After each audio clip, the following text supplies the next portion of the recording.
From the studios of Farm Journal Broadcast, this is AgDay.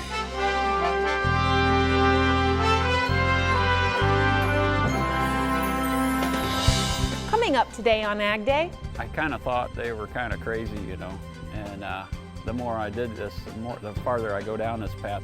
A farmer takes what he's learned from previous generations and applies it on his farm, how he's helping to lead America's conservation ag movement. One of the nation's largest dairy farms is turning to something new to fight a labor shortage.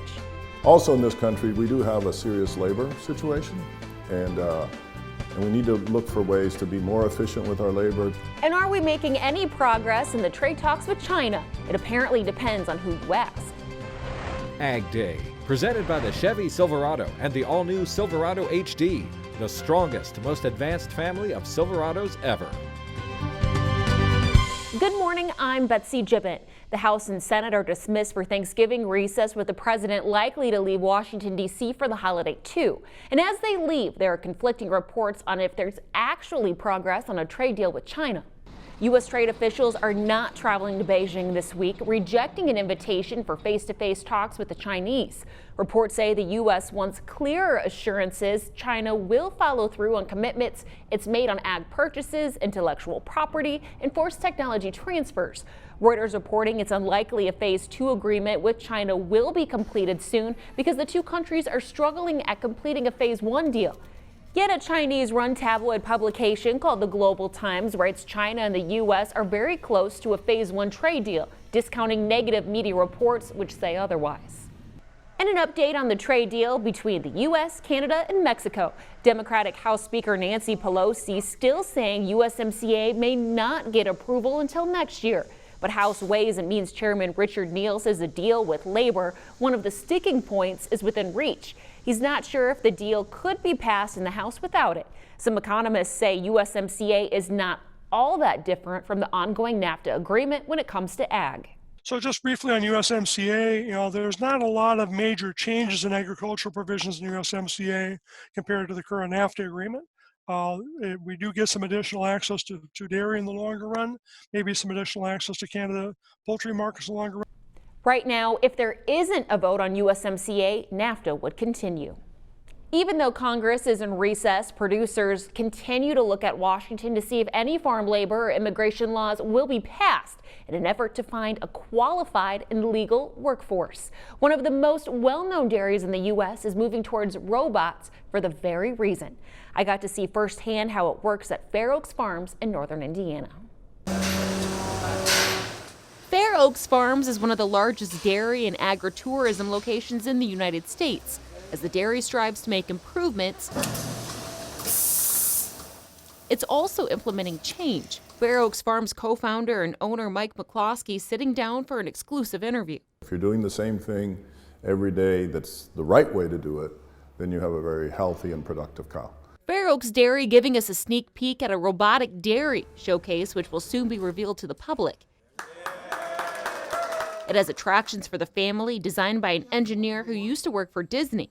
Now, in terms of robots for the system here, and as the name indicates, the operation will introduce robots to milk cows in some of its parlors with the global company De La Valle. With an excellent vision technology, excellent milk analysis equipment. But there's more than the awe and wonder of robotics. Also in this country, we do have a serious labor situation, and we need to look for ways to be more efficient with our labor. McCloskey knows firsthand the struggle of finding good, quality labor, a problem the agricultural industry faces as a whole. Back in June, an animal activist group revealed alleged animal abuse videos from the dairy, the investigation resulting in 3 employees being charged with animal cruelty. Robotics could help decrease the labor needs on his dairy as a way to combat the problem of finding employees, especially since dairies cannot use the H-2A program.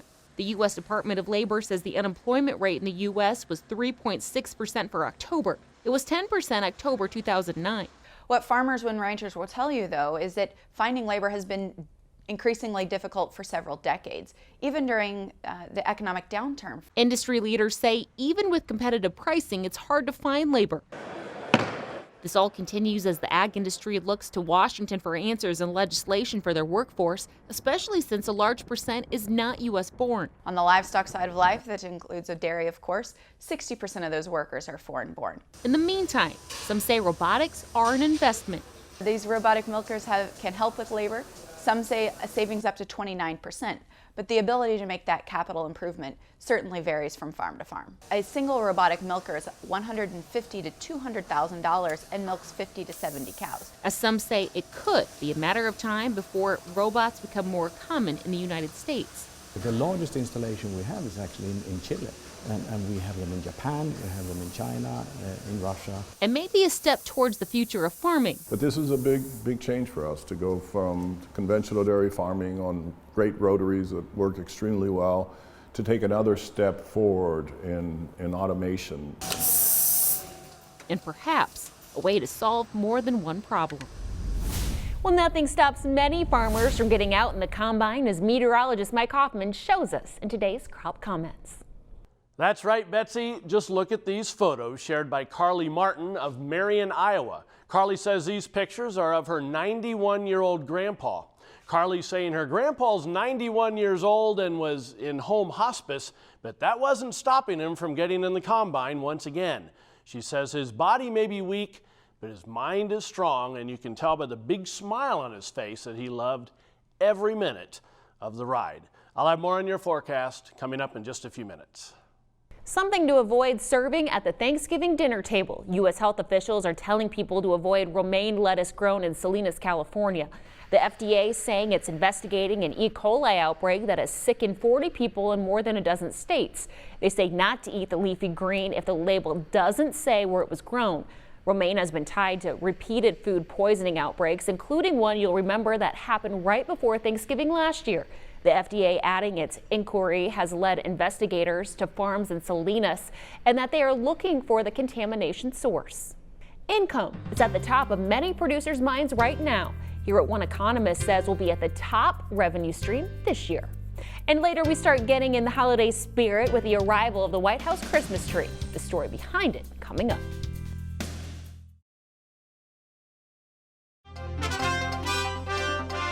USDA will update its U.S. farm income forecast on Wednesday. The department forecasted net farm income at $88 billion in August, up 5% from 2018. However, economists say no matter what the amount is, the large chunk of income is from government payments due to both weather and trade. When you look at farm income over the last 3 years, it's been fairly steady to growing just slightly. But all of that growth that we've seen over the past couple of years is strictly due to increased government support. It's not coming from the marketplace, it's coming from the government. Hart says if there's a third round of trade aid payments from the government, that will also boost net farm income. Wheat is continuing to be the big winner for the markets right now, with futures moving higher on speculation farmers planted a record low area of winter wheat this year. There's more now from the CME. The big story today, though, is the wheat. It's rallied hard, up almost 17 cents at one point. Concerns of lower spring wheat numbers really, got the buyers, jumping in, and they were catching a few of the shorts off guard. Live cattle was higher. Positive cash market is supporting these prices right now. The last quarter of the year looks like it's going to have issues with tighter supplies. That's good news for all the longs in the live cattle market, and it continues to move its way up. But prices should remain firm overall, so any kind of correction has kind of been reversed right now, as we see that the feeders rebounded as well. That USDA report revealed that there was a placement issue, even though it did come across very neutral. Milk is continuing to see a bit of a price bounce, but without China coming to the market, where's all that milk going? Tyne Morgan has more in today's analysis. Here now with Brian Rice of Vault Ag. Brian, let's look at China. It seems like the headline changes every day. We have a deal, we don't have a deal. We don't know what's going to happen. If we don't have a deal with China, what impact do you think it could have on milk prices? It's definitely a headwind. And I think we could get a deal where we remove some of the tariffs, but I don't see, at least for dairy, I don't see it being monumental change. I think and I don't see a wholesale thaw happening between the U.S. and China. I think we're in a bigger tech war with each other And a quick little phase 1 fix is not going to clear the slate. So if we do have a phase 1 deal, we do see that signed in ink, do you think we could get some short-term momentum in milk prices? Do you think it will cause a bullish reaction? I feel like because there's still the underlying tension, we're still going to be China's place of last resort. So whey sales is our big deal into China, but swine fever is a bigger deal than the trade war. So, you know, I think we're kind of a second player in that market at this point. So what about exports overall? Even though we don't have a significant buys, you know, from China right now, have we been able to fill that void when it comes to dairy? We have. I mean, we've been finding other parts of the globe to put stuff into. We've been able to hold our premium in milk over the last few months, which is pretty incredible.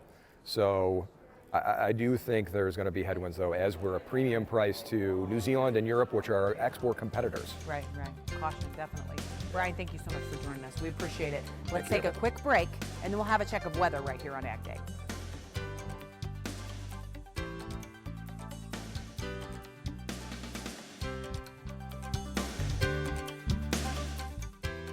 Your next piece of equipment is on MachineryPete.com.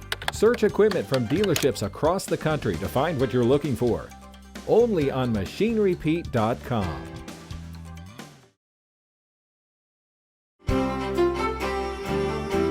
now with meteorologist Mike Hoffman. Mike, you look on the map, there's a lot going on. Bound to be a lot of activity Thanksgiving week. There is, yes. I mean, there's a big storm heading into the middle of the country, and there's one off the west coast and one coming out of the South Pacific. Now, it's not actually coming out of the South Pacific, since this storm is north of the equator, but nonetheless, it's coming from pretty far south on this weather map, beyond where this map goes. But let's put the maps into motion. We have a weak system northeast of the Great Lakes.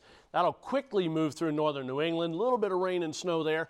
This system here is going to be mainly a rainmaker from eastern Iowa, southern Wisconsin southward, but to the north and west of there, this is going to put down a fair amount of snow. And this is later in the day today. You can see snowing eastern Nebraska, northern and western Iowa, into southern Minnesota. Storm system coming in out west with rain and mountain snows. Heading through tonight, this storm continues to move on up through the Great Lakes, so the snow is heading northeastward out of this system, with mainly rain and a few thunderstorms in the southern portions of this line here. And then you can see the system coming in across the Baja California. I mean, this is going to combine to be a major weather maker in the western part of the country as we head through tomorrow and on into Thanksgiving Day itself. This will be winding down, the system in the Great Lakes, moving across New England as we head through the afternoon and evening hours tomorrow. So this is something to watch. This is going to just continue to put down some moisture in areas that are having a drought. So in a lot of ways it's good news, not so good news for the timing of it coming during the Thanksgiving holiday. Taking a look at the rainfall, you can see some over the southeastern portions of Wyoming. Now, I say rainfall is actually precipitation, so some of that probably there is mainly melted snow. This whole strip is mainly melted snow all the way up into the western Great Lakes, into the southeast. Those are areas of rain, and you can see that off to the west as well.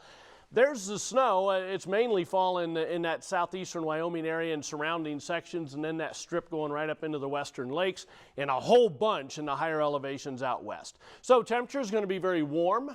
Southern portions of the Mississippi Valley, that colder air spreading in. It's already cold across the west. It's going to stay that way as we head through tomorrow afternoon. Here's the jet stream, kind of interesting. First storm system goes there. Look at this huge trough.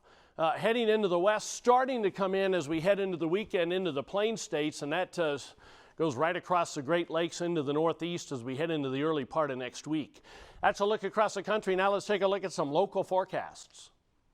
Heading to Cottage Grove, Oregon, first of all, rain likely, mountain snow, of course, high of 41. Litchfield, Minnesota, snow arriving in the afternoon, becoming heavy, high of 41. And Parsons, Tennessee, rain is likely off and on today, high of 63.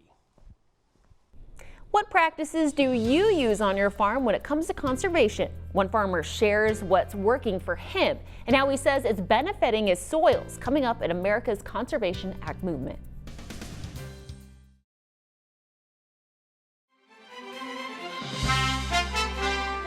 America's Conservation Ag Movement is brought to you by these great foundational partners. empowering resilient and sustainable agriculture. To till or not to till, the debate can open a whole can of worms in farm country. But one farmer says the proof of what he's doing is in his soil. AgDay's Clinton Griffiths has more in this week's America's Conservation Ag Movement. This ground is hard. You can tell it hasn't rained in a while. With shovel in hand, It just is an excellent profile. Sulphur Springs, Ohio farmer Nathan Browsey is taking stock of his soil. And then the earthworms, I did see one there, but the ground is pretty dry. I think they've kind of gone down a little bit. Creating the perfect profile. Look at that. It just falls apart. We haven't had any rain here. Has become a passion for this row crop farmer. I'm 47 right now, and this is my 31st season of farming on my own. He's carried on the conservation tradition from his grandfather and father, both of whom began no-till or ridge-till work before it was popular. I kind of thought they were kind of crazy, and the more I did this, the farther I go down this path, the more I realized that what they were trying to do was conserve soil. Today, he's holding on to that legacy, implementing a multitude of modern conservation methods. This mix that we planted, this is part of that 17-way blend, so there's actually 17 different kinds of covers in this. I feel that the diversification of the cover crop is key because every one of those has an attribute that comes with it that will help your soil. But that doesn't happen without a plan.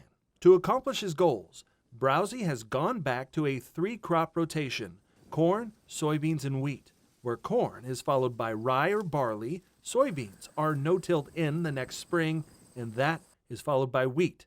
Wheat is then covered in a diversified mix of cover crops ahead of corn.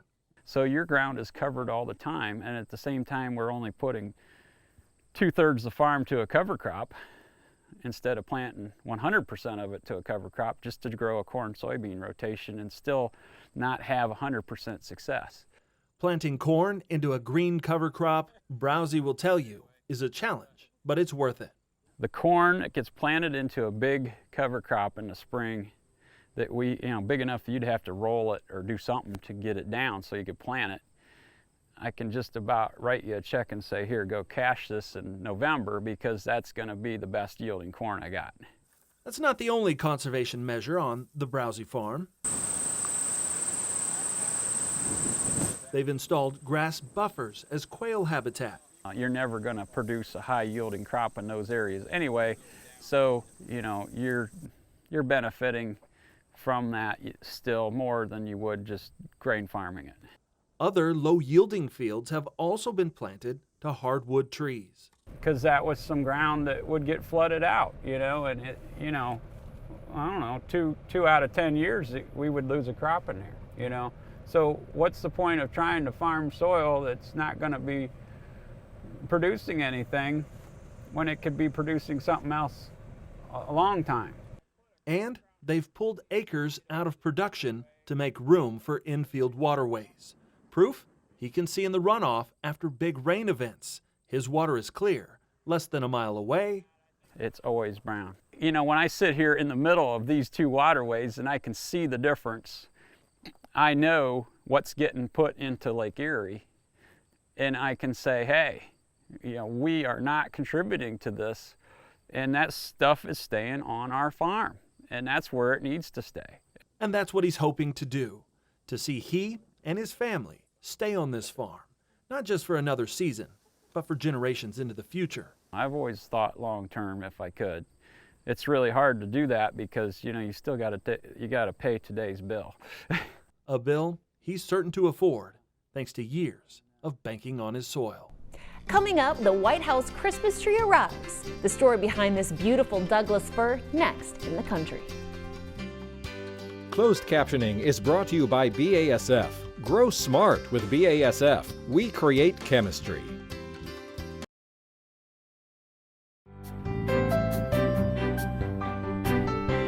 We haven't even served up the Thanksgiving turkey yet, but already it's starting to look like Christmas in the nation's capital. First Lady Melania Trump on hand to welcome the official White House Christmas tree. This year's tree coming from Mahatongo Valley Farms in Pittman, Pennsylvania. The owners of the farm, Larry Snyder and his wife Joanne, and their family, also there for the presentation. The 23-foot tall Douglas fir will be the star of the White House Blue Room. Since 1929, the Blue Room tree has been known as the White House's official tree. It is traditionally trimmed by the First Lady and several volunteers. It's estimated more than 2 million people will walk around this tree through the coming holiday season. Well, that's all the time we have this morning. We're glad you tuned in. For all of us here at Ag Day, I'm Betsy Gibbon. Have a great day.